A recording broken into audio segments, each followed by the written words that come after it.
കനത്ത മഴയിൽ കോഴിക്കോടിന്റെ മലയോര മേഖലകളിൽ വ്യാപക മണ്ണിടിച്ചിലും വെള്ളക്കെട്ടും. കുറ്റ്യാടി ചുരത്തിൽ 2 ഇടങ്ങളിലായി ഉണ്ടായ മണ്ണിടിച്ചിലിനെ തുടർന്ന് ഏറെ നേരം ഗതാഗതം തടസ്സപ്പെട്ടു. ഓമശ്ശേരി അമ്പലക്കണ്ടിയിൽ കനത്ത മഴയിൽ കിണറിടിഞ്ഞ് താഴ്ന്നു.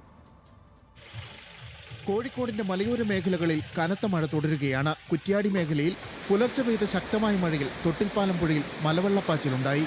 പുഴയുടെ തീരത്ത് താമസിക്കുന്നവർ ജാഗ്രത പാലിക്കണമെന്ന് ജില്ലാ ഭരണകൂടം അറിയിച്ചിട്ടുണ്ട്. കുറ്റ്യാടിക്കടുത്ത് ചെറിയ കുമ്പളം കട്ടൻകോട് റോഡിൽ മരം വീണ് ഗതാഗതം തടസ്സപ്പെട്ടു.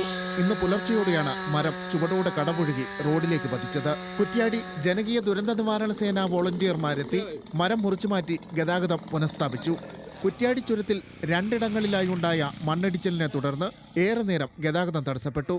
ചുരം 3-ാം വളവിലും 10-11 വളവുകൾക്കിടയിൽ ചുങ്കംകുറ്റിയിലുമാണ് മണ്ണിടിഞ്ഞത്. ചുങ്കംകുറ്റിയിൽ മണ്ണിടിച്ചിലിനെ തുടർന്ന് വെള്ളക്കെട്ടും രൂപപ്പെട്ടിട്ടുണ്ട്. ഓമശ്ശേരി അമ്പലക്കണ്ടിയിൽ കനത്ത മഴയിൽ കിണർ ഇടിഞ്ഞു താഴ്ന്നു. വടിക്കിനിക്കണ്ടി ഖദീജയുടെ വീട്ടുമുറ്റത്തെ കിണറാണ് റിങ്ങുകളും പമ്പ് സെറ്റും ഉൾപ്പെടെ ഇടിഞ്ഞു താഴ്ന്നത്. വീടും കിണറും തമ്മിലുള്ള അകലം 1.5 മീറ്റർ ആയതിനാൽ വീട്ടുകാർ ആശങ്കയിലാണ്.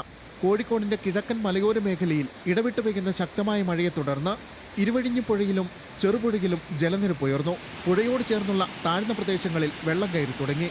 ഇന്നലെ ഉച്ചയ്ക്ക് ശേഷം ആരംഭിച്ച ശക്തമായ മഴ ഇപ്പോഴും തുടരുകയാണ്. ന്യൂസ് മലയാളം, കോഴിക്കോട്.